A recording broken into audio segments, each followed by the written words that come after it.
मेरे हिसाब से तो यहाँ पे देखा जाए तो सिर्फ और सिर्फ प्रचार हुआ है। प्रचार के बाद अगर से कुछ नहीं हुआ तो शायद हम लोग को लगा कि यार मोदी जी सबका विकास चाहते हैं, मगर शायद ये हम लोगों के साथ छलावा था। आने वाला वो दिन दूर नहीं, क्योंकि हमारा एक छोटा सा वो भी रोजगार है जो कुछ गरीब लोग मछली मार के अपनी जीवन यापन करते हैं। तो शायद गंगा जी में मछलियां भी न रहे और गंगा जल भी उस योग्य हो जाए कि लोग इसको छूने से भी कतराने लगे। कि मोदी जी कहते हैं कि वो माँ गंगा ने बुलाया है, वो गंगा जी के बेटे हैं। नदियों पे तो सिर्फ प्रसादों का नाव चलना चाहिए था, लेकिन ये फर्जी गंगा पुत्र बन के हमारे हक पर डाका डालने के लिए हम लोग के बीच में हमारे भाई बन के आए हैं। क्या सरकारी क्या प्राइवेट, मोदी जी ने तो हिंदुस्तान को ही प्राइवेटीकरण करने का एक तरह से ठेका ले रखा है। हम वाराणसी में हैं।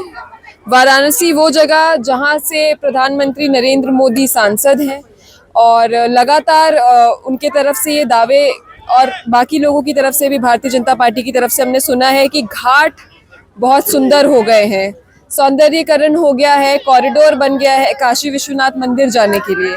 तो कुल मिला के बनारस की स्थिति बहुत सुधार दी गई है।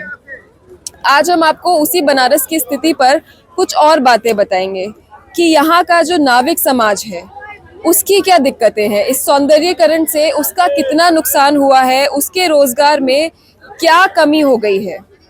हमारे साथ इस वक्त मौजूद है राकेश साहनी जी, जो कि महामंत्री भी हैं माँ गंगा निषाद राज सेवा न्यास के। मैं आपसे सबसे पहले तो जानना चाहूंगी कि यहाँ पे अभी रोजगार के लिए दिक्कत क्या है, जैसे नाविक समाज के लिए अब क्या दिक्कतें बढ़ गई हैं, पिछले 10 साल में कुछ परिवर्तन हुआ है? जैसा कि आपने कहा कि रोजगार और बनारस की दुर्दशा और यहाँ का साफ सफाई, तो मेरे हिसाब से तो यहाँ पे देखा जाए तो सिर्फ और सिर्फ प्रचार हुआ है। प्रचार के बाद अगर से कुछ नहीं हुआ है। मैं प्रचार के मामले में इस हिसाब से बताना चाहता हूँ कि आज का ये दशाश्वमेध घाट और बनारस में कुछ चुनिंदा घाट है जहाँ पे पारंपरिक, जो आज से नहीं अपितु आदिकाल से लोग यहाँ पे आ रहे हैं, और इसी को दिखाते हुए यहाँ पे मोदी जी ने हमारे बनारस के गंगा जी में आया और अपने को गंगा पुत्र बताते हुए एक गंगा पुत्र के एक मान मर्यादा को ठेस पहुँचाने का काम किया है कि जब सर्वप्रथम मोदी जी यहाँ पे आए और हमारे ही नाव पर आए और उसके बाद आने के बाद ये लगातार क्रूज पे जाने का काम किए। मैं समझ नहीं पा रहा हूँ कि वो क्रूज पर जाकर बनारस के किस माझी समाज को वो रोजगार देना चाहते हैं और क्या बताना चाहते हैं कि वहाँ के रोजगार कैसे हैं।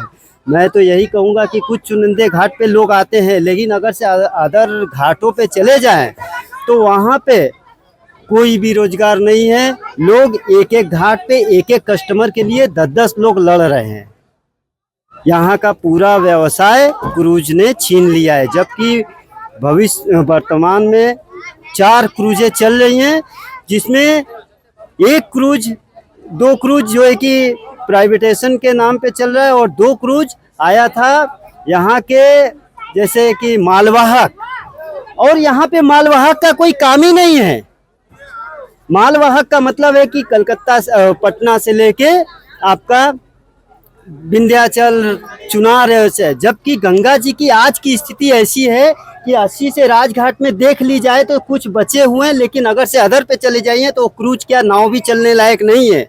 आज गंगा जी का वो स्तर गिरा है और यहाँ पे जितना भी कस्टमर आते हैं सिर्फ यहाँ पे स्नान दान करने के लिए आते हैं और यहीं पे जो चले जाते हैं। बाकी जो हमारे जो पहले से जो वीआईपी ग्रुप्स आते हैं, वीआईपी कस्टमर आते हैं, उनको किसी न किसी माध्यम से वो क्रूज पे भेजते हैं। इसलिए क्रूज पे, क्योंकि उनको क्रूज से ही उनकी विरासत दिखती है, बनारस के नाव से विरासत नहीं दिखती है। मैं माझी समाज के एक ऐसे दर्द को मैं बयां करना चाहता हूं कि वो जाए तो जाए कहाँ। मेरा नाव 2011 में अपने नाव को बनाया और मैं स्वयं लैंग्वेज स्पेशलिस्ट हूं और मैं कोरिया तक होकर आया हूं, और वहां की स्थिति अभी वर्तमान में मैं अमृतसर और जम्मू और ऐसे कई जगह पे गया जहां पे देखा जाए तो वहां पे लोग अपने स्थिति को वो संभाले। लेकिन अगर से बनारस में गया सिर्फ और सिर्फ प्रचार है और यहाँ पे जो 2 क्रूज चल रहा है मालवीय क्रूज, जो कि उसका कोई काम नहीं, लेकिन वो जबरन चला रहे हैं इस गंगा जी में। आज बनारस में इतनी नावें हैं, अगर से यहाँ से कस्टमर को कोई असुविधा होता तब आप क्रूज चलाते तो मैं मानता। यहाँ पे माझी समाज तत्पर है। तो अभी क्रूज के आने की वजह से नाव जो चालक हैं वो खाली भी है, मतलब उनके पास काम नहीं है उसका। आप देख सकते हैं हर नावे पे लोग बैठे पड़े हैं, कुछ नावें चल रही हैं। और ऐसे में बनारस नगरी इतनी बड़ी है कि आप इस जो नावें चल रही हैं सिर्फ एक घाट की नहीं है, अदर घाट से चल रही है, जिससे लग रहा है कि लेकिन अगर से वास्तविकता आप अगर से अदर घाटों पे चले जाइए, यहाँ से 2-3 घाट पे, वहाँ पे लोग कस्टमर के लिए लालायित है कि कुछ कस्टमर आ रहा है और एक कस्टमर के लिए 10 लोग, मतलब यहाँ पे सिर्फ और सिर्फ लोगों को लड़ाने के काम के लिए इन्होंने जबरदस्त प्रचार किया। और सारे जो हमारे गेस्ट हैं जो है सब क्रूज में चले जाते हैं, और इसका नज़ारा आपको शाम को दिखने को मिलेगा कि क्रूज में जबरन भर भर के। और यहाँ पे ऑनलाइन दिखाया जाता है कि 1100 रुपया, जबकि 300-400 लोकली इस तरह बैठा के क्रूज को घुमाते हैं, और हमारे व्यापार को तोड़ने का भरपूर प्रयास किया जा रहा है। बनारस में नाविक समाज के लिए रोजी रोटी कमाना मुश्किल हो गया है। लोग बता रहे हैं कि क्रूज आ गए हैं और क्रूज का किराया है, जो ऑफिशियल किराया, जो वेबसाइट किराया है, वो 1100-1200 के आसपास है, लेकिन उनको ऐसे भी बार्गेन करके भी 200-300 में भी कस्टमर ले जा रहे हैं। अब जाहिर सी बात है क्रूज का साइज बड़ा है तो वो ज़्यादा ऑक्यूपेंसी भी रखता है। ऐसे में जो नाविक समाज है वो रोज अपने रोजगार के लिए तड़प रहा है कि किस तरह से दिन का कुछ खर्च निकाल ले और घर चला पाए। तो हम इसी मुद्दे पे आगे बात करेंगे। जो बनारस की छवि सिर्फ घाट का सौंदर्यीकरण बना दी गई है और मोदी जी इस बात पे पूरी वाहवाही लूट रहे हैं, सिर्फ ऐसा नहीं है। यहाँ के जो लोग हैं जो हमेशा से यहीं रहे हैं, माँ गंगा की सेवा में रहे हैं, नाव चलाई है, लोग दर्शन करने आए हैं, उनको दूसरे तरफ छोड़ा है, इधर उधर सारे घाट घुमाए हैं, उनकी आज स्थिति क्या है पिछले 10 साल में। क्रूज के आने से सबसे मुख्य 2-3 समस्या आप बताएं। क्रूज से आने से सबसे बड़ी समस्या अगर देखी जाए तो हमारे समाज को है, क्योंकि आज पहले तो एक क्रूज लाए थे हम लोगों ने मिलकर, 13 दिन नौका संचालन बंद करके पूरे जोर तरीके से उसमें बनारस में हम लोगों उनका विरोध किया था। तो उन्होंने हम लोगों को लिखित तौर से ये कहा था कि ठीक है चलिए, एक क्रूज आया है भाई, बदलाव हो रही है, प्रधानमंत्री का ये प्रोजेक्ट है, इसको आप लोग मना मत करिए, एक क्रूज आया है और वो क्रूज आप लोग जहाँ कहेंगे वहाँ से चलेगा। तो हम लोगों ने एक जगह चिन्हित की और वहाँ से उनको संचालन करने के लिए कहा गया। तो उन्होंने 6 महीने का मौका। अच्छा, आपने कहा प्रधानमंत्री, मैं आपको रोक रही हूँ, प्रधानमंत्री का ये क्रूज है, उनकी योजना के तहत आया है, तो क्या ये जो क्रूज चल रहे हैं सरकारी है कि ये प्राइवेट कंपनी के? देखिए मैम, आपको पता है कि इसमें पूरे हिंदुस्तान में प्राइवेट हो रहा है, मगर गवर्नमेंट का टचमैन है, तभी तो वो गवर्नमेंट का नाम ले रहा है। और क्रूज पे तो हमेशा यही कहा जाता है कि ये विकास है और मोदी जी का सपना है, बनारस में एक सौगात मिला गया, तो फिर मैं किसको मानूं, मैं उन्हीं का नाम जानूंगा ना। और अधिकारियों का कहना भी ये है कि प्रधानमंत्री जी उस पर बैठ चुके हैं, मुख्यमंत्री जी उसका उद्घाटन कर चुके हैं, तो उसको आप लोग मत रोकिए। ऐसा हमेशा हम लोग से कहा गया है और झूठी आश्वासन भी दी गई है। उस समय हम लोग से कहा गया था कि एक क्रूज आई है, इसको चलने दीजिए, कोई फ़र्क नहीं पड़ेगा, इसका किराया आप बहुत ज़्यादा है, जो पैसे वाले लोग हैं वही इस पर बैठेंगे और जो कम बजट के लोग हैं वो आपके नाव पर बैठेंगे। तो हम लोगों ने कहा चलिए भाई ठीक है, एक क्रूज है भाई, ठीक है चलने दीजिए। मगर एक क्रूज के आड़ में इन्होंने धीरे धीरे 4 क्रूज आज ला दिए हैं, आप देख सकती हैं। और जब भी हमारे माननीय प्रधानमंत्री जी, सांसद जी या मुख्यमंत्री जी योगी जी आते हैं तो उसी क्रूज पे बैठते हैं। जबकि 2014 में जब प्रधानमंत्री बने थे हमारे माननीय मोदी जी, तो हमारे लकड़ी वाले नाव पे बैठे थे, बजड़े पे, और बजड़े से बैठ के पूरे काशी का भ्रमण किए थे। और उस समय हमारे समाज के वीरेंद्र निषाद को प्रस्तावक भी बनाया गया था। तो शायद हम लोग को लगा कि यार मोदी जी सबका विकास चाहते हैं, मगर शायद ये हम लोगों के साथ छलावा था कि वो विकास नहीं चाहते हैं, बल्कि वो अपना बिजनेस यहाँ डालना चाहते हैं। वो तो 2014 में देखिए, आप खुद ही कह रहे हैं कि लकड़ी की नाव में दौरा किया उन्होंने तो विकास किया ही है, वो क्रूज से दौरा करते हैं। आप लोगों के विकास की क्या हुआ? वो जो वादे भी थे कि हर तबके का ध्यान रखा जाएगा, आप लोगों के लिए क्या किया गया? ऐसा तो कुछ नहीं हुआ, हम लोग के लिए कोई भी योजनाएं तो आई नहीं। अगर उनके तरफ से आया होगा तो हम लोग तो पहुँची नहीं। तो शायद यहाँ के उनके जो जनप्रतिनिधि हैं वो हम लोग सब नए काम किए हैं। जब भी चुनाव आता है तो उनके सांसद, उनके विधायक आते हैं वोट मांगने के लिए, वोट तो उनको मिल जाता है, वोट मांगने के बाद भूल जाते हैं। तो इस समय हम लोगों की सबसे बड़ी चिंता का विषय ये क्रूज़ है, क्योंकि हम लोगों को पता है कि आने वाले समय में 10-12 क्रूज़ें और भी आने वाली हैं जो पेंडिंग में पड़ी हैं, सिर्फ चुनाव के बाद उनको लॉन्च करना है। और हम लोग जो है कि यहाँ पे मजबूरन 50 रुपये में ले जाना पड़ रहा है। ये देख रहे हैं नावे, ये सब 50 रुपये में लोग जा रहे हैं। सिर्फ इनकी मजबूरी है कि वो क्रूज का भाड़ा नहीं दे सकते, इसीलिए आए, अदरवाइज ये भी क्रूज में चले जाते हैं। तो दिन का जैसे एक दिन का कितनी कमाई होती है नाव से? देखिए, कोई अगर से जहाँ पे व्यापार है तो वहाँ पे 1000-2000 कमा लेते हैं। जैसे मैं अपना व्यक्तिगत बता रहा हूँ, इस समय 0, क्योंकि मैं सिर्फ टूरिस्ट से आश्रित हूँ और टूरिस्ट यहाँ का ख़त्म हो गया है। टूरिस्ट बोले तो फॉरेनर लाइन, तो फॉरेनर लाइन जो बनारस में थी स्थिति, आज वो शून्य है। वो सिर्फ सीजनों में आती है, लेकिन यहाँ का जो बोलते हैं कि वो मतलब सीजनल टूरिस्ट हाँ, रह गए हैं ऐसे। तो यही है जो दर्शन करने आते हैं ज्यादातर लोग, बस वही है, आते हैं। तो क्रूज चला है, तो इसको लेकर क्या कभी भी नाविक समाज के लोगों ने शिकायतें उठाई? आज विगत 8 सालों में 9 सालों में लगातार क्रूज को विरोध किया जा रहा है और ये अपने सत्ता के उन्माद में ज़बरदस्ती क्रूज को चलाते हैं। और आने वाला में, जैसा कि अभी कुछ देर पहले मैंने बताया कि नमो घाट और ये आपका ये कॉरिडोर, ये जैसे अपनी पर्सनल प्रॉपर्टी बना के रखे हैं। उनकी जब मर्जी चलेगी तो लोग वहाँ पे प्रवेश करेंगे, नहीं तो नहीं। और नाविक तो ऐसे कौन लोग सत्ता में जो नहीं, कौन लोग प्रवेश कर सकते हैं? ये टूरिस्ट के लिए भी बंद रहता है, कभी टूरिस्ट के लिए भी बंद हो जाता है। और नाविक तो ऐसे भगाए जाते हैं कि जैसे उनका वहाँ पे हक और अधिकार है ही नहीं है। मैं सबसे अहम मुद्दे पर आपको बताना चाह रहा हूँ, जैसा कि जेटी, आज के डेट में जेटी का भरपूर विस्तृत किया जा रहा है। इसलिए विस्तृत किया जा रहा है कि वो हमारे हक और अधिकार से वंचित करना चाहते हैं। इसलिए वंचित करना चाहते हैं कि यहाँ पे आदिकाल से सिर्फ और सिर्फ निषादों का हक रहा है। गंगा जी में और घाटों पे सिर्फ निषाद समाज ही अपनी व्यवसाय करती रही। और इस स्थिति में निषाद समाज यहाँ पे काम करती है, लेकिन यहाँ पे जो है कि ये जेटी लगाकर हमारे व्यापार को वंचित किया जा रहा है। और ये हमारे बोट का लाइसेंस, जबकि बोट की लाइसेंस होती है, हम लोग लाइसेंस लेने के लिए आतुर हैं। आज हमारे लाइसेंस पे भी वार किए हैं, हमें लाइसेंस देते नहीं है। और हम लोगों को बोलते हैं कि आपको माझी समाज चिन्हित करेगा तो आपको दिया जाएगा, लेकिन ऐसा नहीं है। वो भारी भरकम पैसा लेके जो इस अधिकार में नहीं है उनको नाव चलाने के लिए अनुमति दे रहे हैं। और हम लोग जो वास्तविक में आदिकाल से नावें चला रहे हैं, परंपरागत चला रहे हैं, हमको यहाँ से वंचित किया जा रहा है। इसलिए कि वो ये जताना चाहते हैं कि आपके बनारस में आपका कोई अधिकार नहीं है।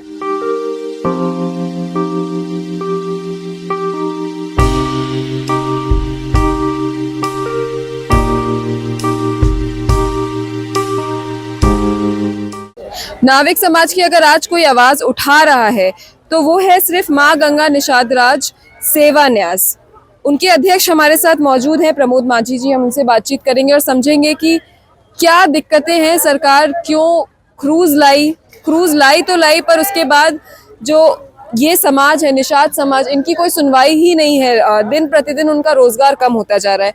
सबसे पहले तो प्रमोद जी, क्रूज के लिए आप लोगों ने क्या शिकायतें की? देखिए, जहाँ तक क्रूज़ की बात है, जब पहली बार एक क्रूज़ आया था तो उसका हम लोगों ने भरपूर विरोध किया था और बनारस में हम लोगों ने 13 दिन नौका संचालन ठप रखा था। उसके बाद आला अधिकारी लोग आए और यही थी गंगा जी के बीच में बैठ के उन्होंने कहा था कि चलिए ठीक है, एक क्रूज़ आ गया है, ये योगी और मोदी जी की तरफ से बनारस को तोहफा मान ले और एक क्रूज़ को चलने दिया जाए, लेकिन इसके बाद दूसरा कोई क्रूज़ नहीं आएगा। उसके बाद चूंकि हमारी एक व्यवस्था है जो 80 घाट से लेकर नमो घाट तक के बीच में हम अलग अलग घाटों पर अलग अलग लोगों का स्वामित्व है, वहाँ का मालिकाना अलग अलग लोगों का है। और हम लोग का अपना एक ये काम है कि अलग घाटों पर, जिस घाट पर जिसका मालिकाना है, सिर्फ वही उस घाट से नौका संचालन कराता है। ऐसे में ये क्रूज 80 घाट से चल रहा था, तो उसमें हम लोगों ने टोका कि नहीं, क्योंकि 80 घाट पर हमारे माझी लोगों का अधिकार है, तो ये क्रूज यहाँ से नहीं चल सकता है, या तो नमो घाट से भी नहीं चल सकता है। ऐसे में इन लोगों ने हमारी बात मानी थी और उस क्रूज को हटाया था और हटा के लिए सामने घाट लेके जाने की बात कही थी। और उसके लिए इन लोगों ने हम लोगों से 6 महीना मांगा था कि 6 महीना बाद हम इस क्रूज को लेके वहां चले जाएंगे। लेकिन त्वरित में उस नाव को उन लोगों ने वहां से हटाया था और अस्सी घाट से लगभग 500 मीटर आगे जहां एक नाला बहता है, रविदास घाट जिसको बोला जाता है, क्योंकि वहां से हम लोग के यात्रियों का आवागमन नहीं था, तो उस क्रूज को वहां से ले जाके उन्होंने उसको संचालन शुरू किया और 6 महीने का समय दिया था कि इसको यहाँ से हटा लेंगे। लेकिन उस 6 महीना को आज 6 साल बीत गए। एक क्रूज को हटाने की क्या बात, आज 6 क्रूज यहाँ पर बनारस में आ गए हैं और न जाने कितने क्रूज आएंगे, इसका कोई ठिकाना अच्छा, नहीं। एक क्रूज में लगभग कितने लोग बैठ सकते हैं? देखिए, अलग अलग क्रूज का अलग अलग कैपेसिटी है। जो पहला क्रूज आया था उसमें लगभग 80 से 90 लोगों का कैपेसिटी था। और उसमें सबसे बड़ी बात क्रूज की विडंबना देखे तो हमारे कमाई का जो स्रोत है ना, हम बनारस के लोगों के हिसाब से पैसा लेते थे। हम ऐसा नहीं है कि पैसे वाले से पैसा लेंगे और गरीब को नहीं घुमाएंगे। एक तरफ ये होता था कि अगर बड़े लोग हैं, अच्छे लोग हैं, तो उनसे हम 10 रुपया लेते थे, तो दूसरी तरफ जो गरीब लोग हैं उनको 1 रुपया में भी घुमाते थे। तो उससे हमारा बैलेंस बना रहता था कि जिससे हम सारे लोगों को घुमा पाते थे और हमारा जो आंशिक बैलेंस है वो बना रहता था। लेकिन आज के दिन में क्या हो गया है कि जो हमारे वीआईपी कस्टमर होते हैं वो तो सीधे सीधे भाग जा रहे हैं वहाँ पे।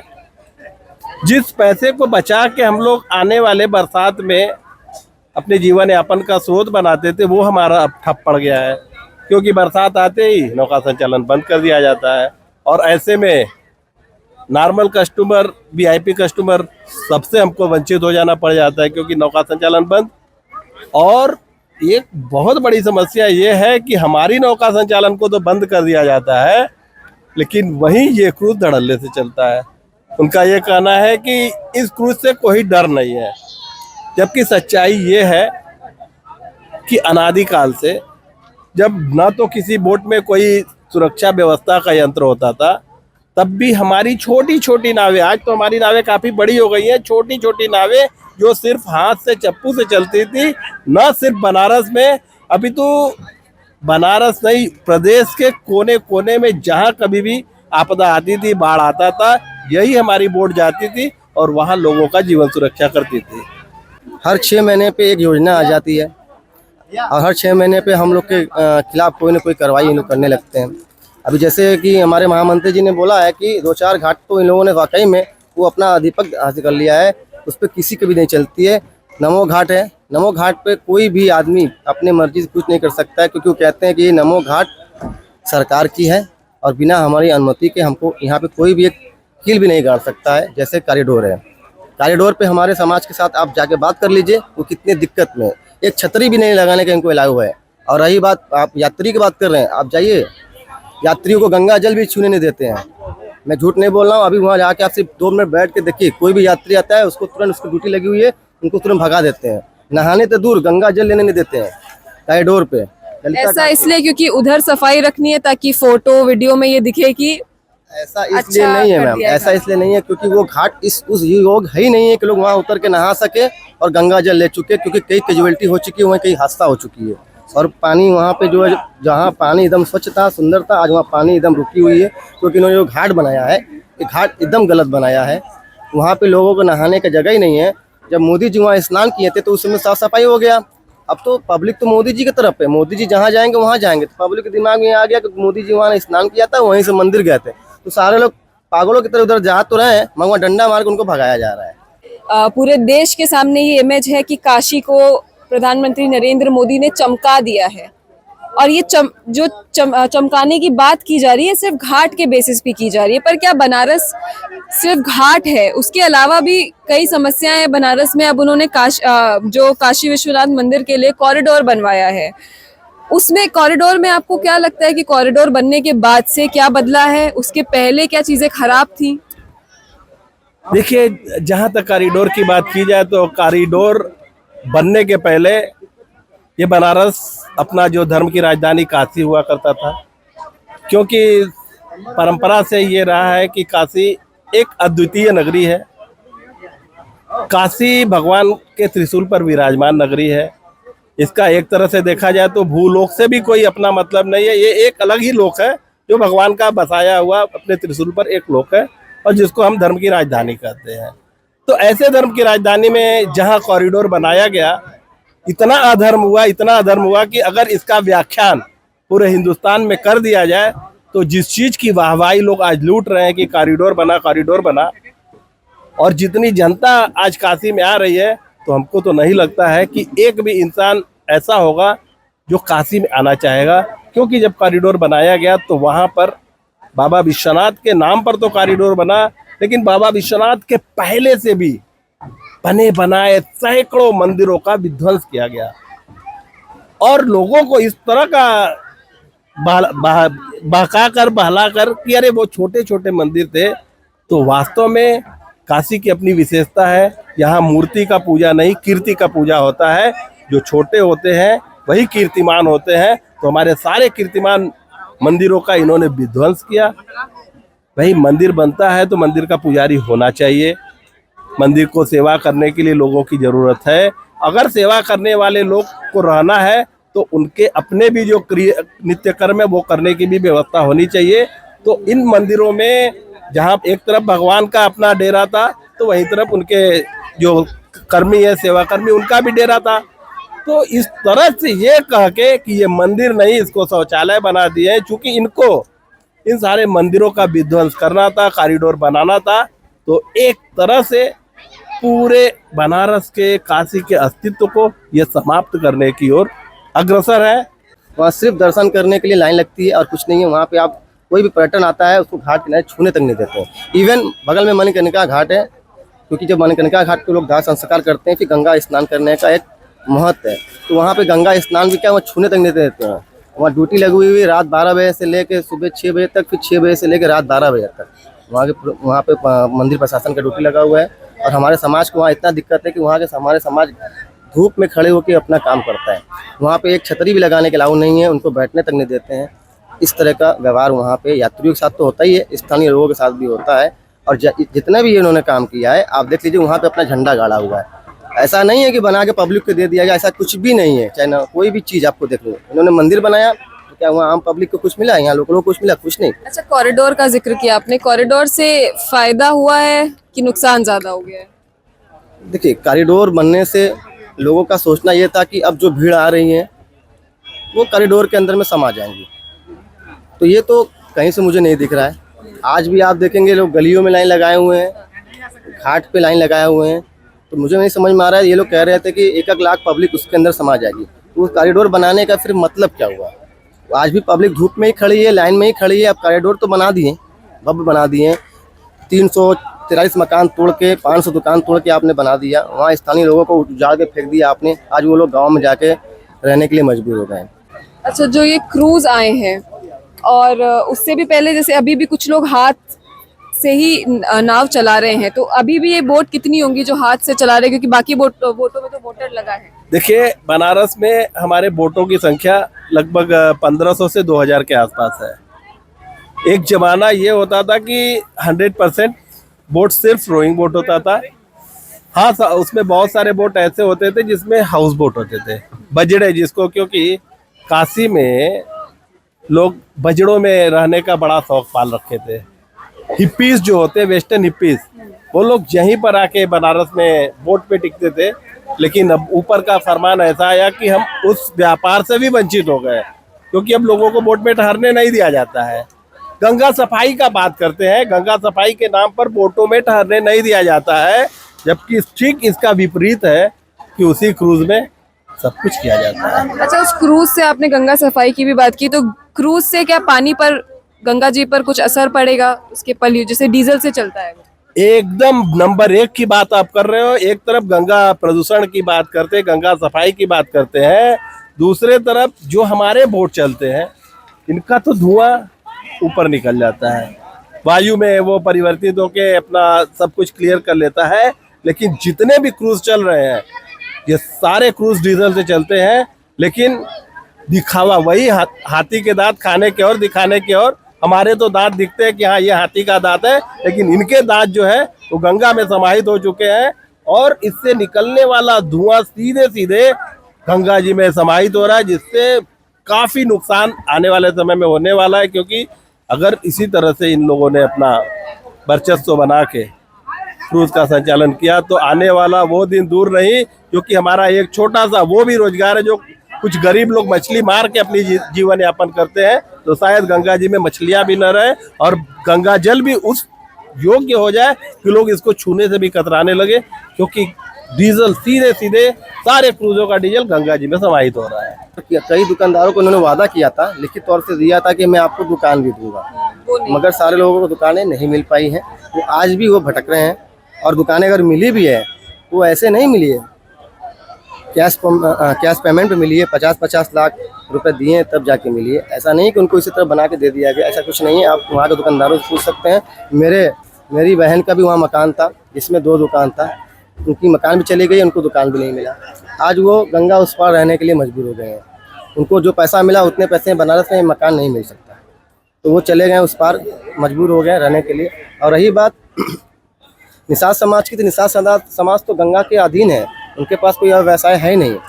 और वो अगर लगातार इस तरह के क्रूजें लाते चले जाएंगे, कहीं 10-15 क्रूज ला देंगे, फिर हम लोग तो खत्म हो जाएंगे। क्योंकि हमारी बोट में तो मैक्सिमम 20 से 30 लोग बैठते हैं, उनके क्रूज में 150-200 लोग बैठते हैं। एक तरफ प्रशासन हम लोग से ये कहती है कि आप नाव पे किसी तरह का शोर शराबा मत करिए, कोई धुन मत बजाइए, कोई बर्थडे पार्टी वगैरह मत करिए बेड़े पे, क्योंकि लोग बेड़े बुक करते हैं तो लोग अपना रिंग सेरेमनी वगैरह या बच्चे का जन्मदिन है वो मनाते हैं, किसी की कोई भी इवेंट है तो थोड़ा धुन वगैरह बजाते हैं, तो उस पर भी इन्होंने बैन लगा दिया। और एक तरफ जो उनकी क्रूज है उस पर बीच गंगे में डिस्को डांस हो रहा है। मोदी जी खुद को गंगा का बेटा बताते हैं कि गंगा माँ का बुलावा है, इसलिए मैं यहाँ से बार बार आता रहूंगा, जीतता रहूंगा। तो वो गंगा के लिए कुछ कर रहे हैं कि नहीं कर रहे हैं? क्योंकि अभी कुछ दिन पहले वो जब इंटरव्यूज लगातार दे रहे थे तो उनके, वो भी क्रूज पर मौजूद थे, उनके आसपास का जो पानी था वो बहुत साफ दिख रहा था। लेकिन आप यहाँ हमेशा से रहे हैं, आपको यहाँ की क्या लगता है कि गंगा माँ की सफाई, पानी की सफाई हुई है, प्रदूषण अभी भी है कि क्या है? देखिए, जहाँ तक आपने ये कहा कि मोदी जी कहते हैं कि वो माँ गंगा ने बुलाया है, वो गंगा जी के बेटे हैं, तो अब तो ये साफ दिखने लगा है कि वो एक तरह से हमारे मालिकाना हक में फर्जी, क्योंकि देखिए परंपरा से ये एक व्यवहार रहा है कि जहाँ नदी है वही निषाद है। और भगवान राम ने भी इस चीज को स्वीकार किया कि नदियों पे सिर्फ और सिर्फ निषादों का अधिकार होगा। और उस समय जब भगवान राम को गंगा पार करना था तो आप भी जानते हो कि भगवान राम सर्वगुण संपन्न थे, वो चाहते तो चुटकी बजाते किसी ऐसी चीज की इजाद हो जाती जिससे वो पार कर सकते थे। लेकिन उनको ये हमको बताना था कि नहीं, नदियों में सिर्फ निषादों का अधिकार है, तो उन्होंने हमसे रिक्वेस्ट किया, हमारी नाव ली और हमारे नाव से ही गए। ऐसा समुद्र के साथ नहीं हुआ, क्योंकि नदियों पर हमारा अधिकार है, समुद्र पर सरकारी अधिकार हो सकता है। तो ये चलने वाले क्रूज शायद समुद्र में चलने चाहिए थे, नदियों पे तो सिर्फ निषादों का नाव चलना चाहिए था।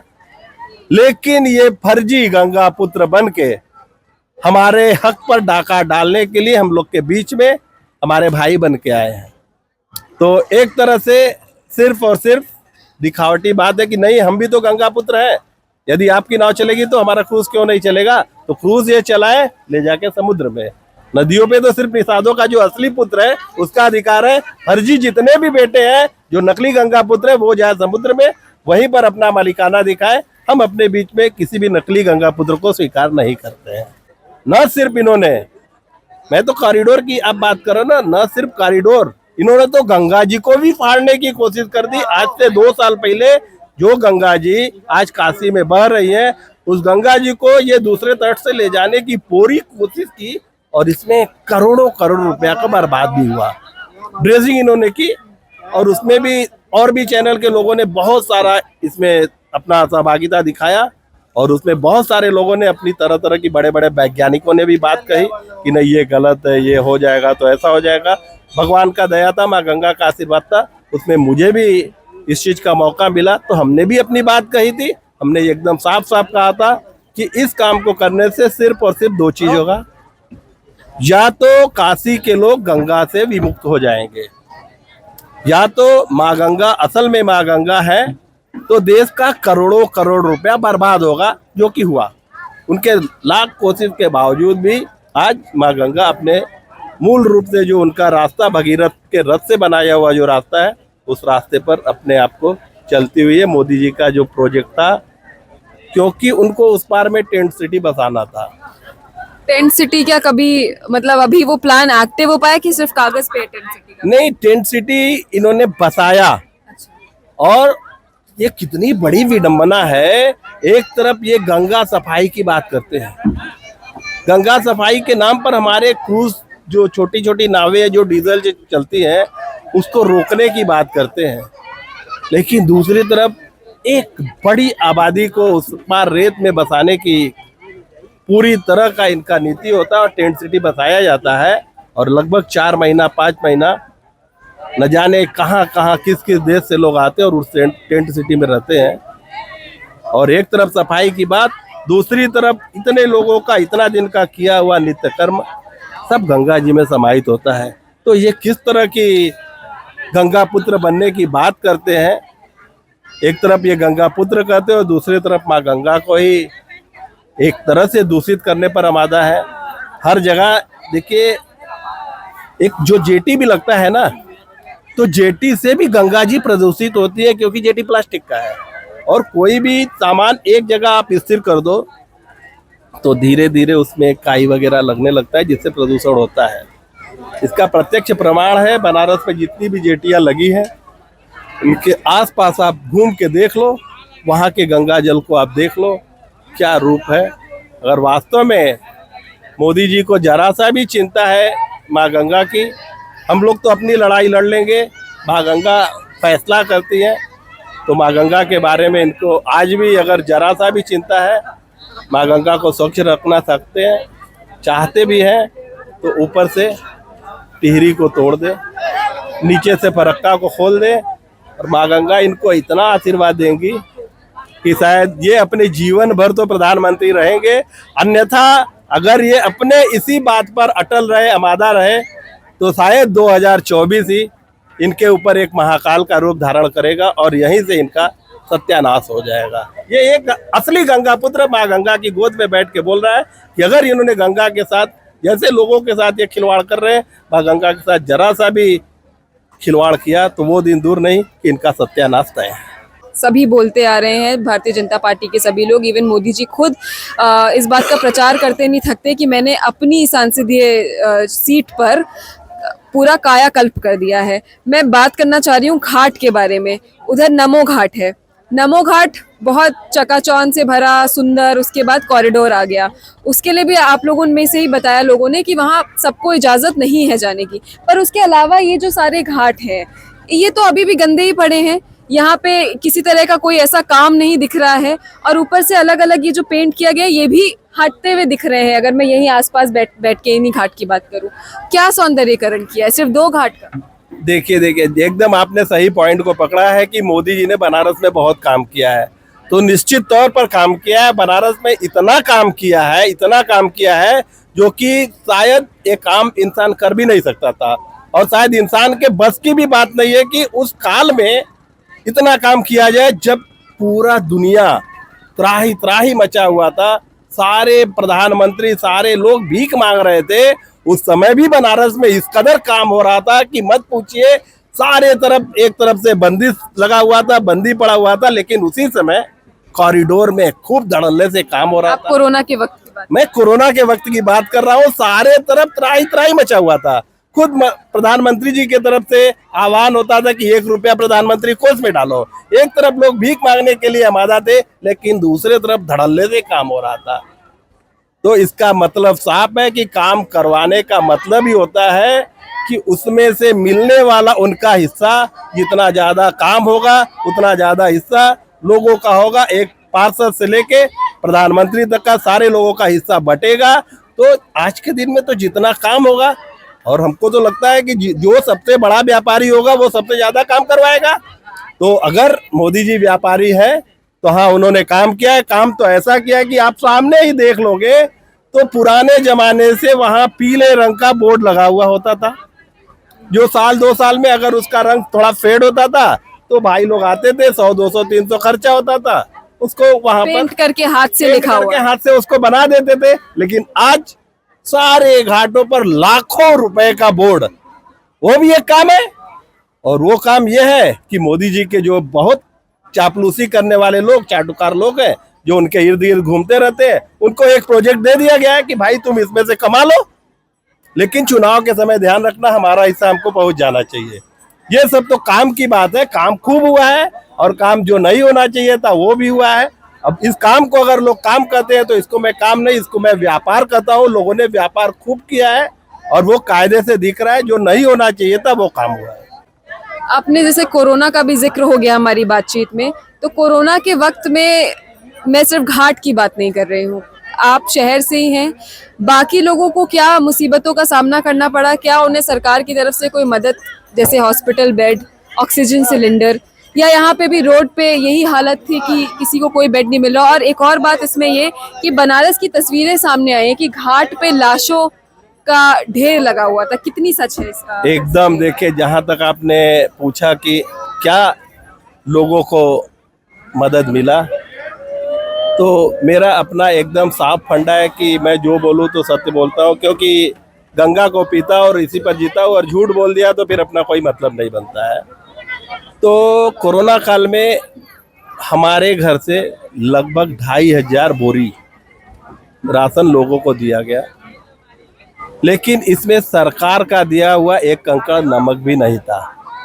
बार बार कोशिश करने के बाद भी एक कंकड़ नमक भी सरकार की तरफ से हमारे पास नहीं आया, बल्कि यहाँ तक होता था कि बाहर से आने वाला सामान जो हमारे पास आना होता था, मैं साफ साफ बता दूं तो भाई सोनू सूद जी का, क्योंकि हमने कुछ वीडियो, लोग परेशान थे तो हमने एक छोटी सी वीडियो बना के इसको डाल दिया था, तो जो लोग देखते थे तो वो हमारी मदद करते थे।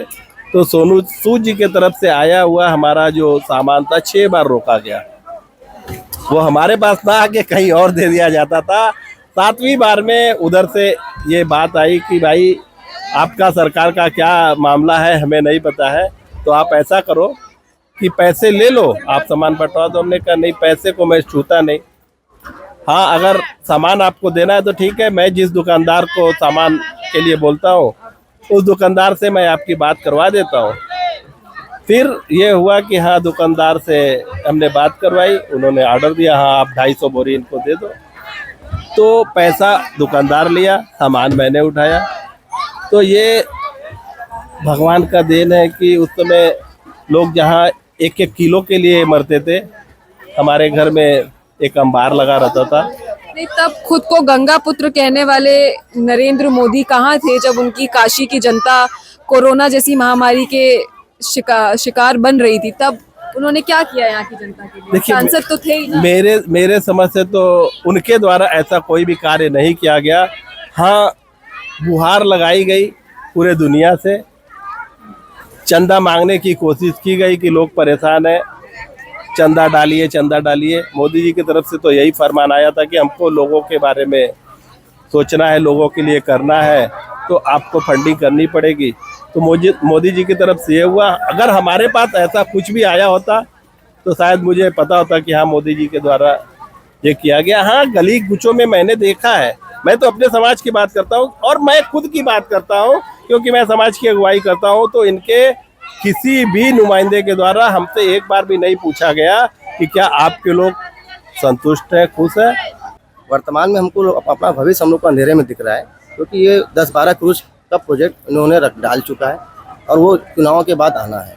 अगर वो आ जाएगा तो फिर हम लोगों की तो व्यवसाय एकदम खत्म हो जाएगी ना, फिर हम लोग कहाँ जाएंगे? वो 200 रुपये लेंगे, आइए 200 रुपये क्रूज में, तो हमारे नाव पे कौन जाएगा? हमको कौन 100 रुपये देगा? क्या यार, वहाँ तो एसी लगा हुआ है, वो इतनी बड़ी क्रूज, हम उस पर जाएंगे। जैसे और भी शहरों में आप देख लीजिए, बड़े बड़े क्रूज ही चलते हैं, टिकट काउंटर लगा देते हैं, वो काटते चले जाते हैं। तो उनका मेन मोटो यही है कि हम यहाँ से अपना टिकट काउंटर लगा दें और निषाद समाज को यहाँ से उठा कर फेंक दें, हम अपनी नाव चलावे, अपनी क्रूज चलावे और सरकार को टैक्स दें, बस यही चाहते हैं। क्रूज के जो मालिक हैं, क्या वो कोई बनारस की कंपनी है, किसी प्राइवेट कंपनी के हाथों दिया गया जैसे अभी लोग बता रहे थे, कि सरकारी कंपनी ही चला? देखिए, आज के दिन में क्या सरकारी क्या प्राइवेट, मोदी जी ने तो हिंदुस्तान को ही प्राइवेटीकरण करने का एक तरह से ठेका ले रखा है और नाम बदलने का ठेका ले रखा है। हर एक चीज को सिर्फ वो बदलना चाहते हैं, सिर्फ अपना नाम देना चाहते हैं।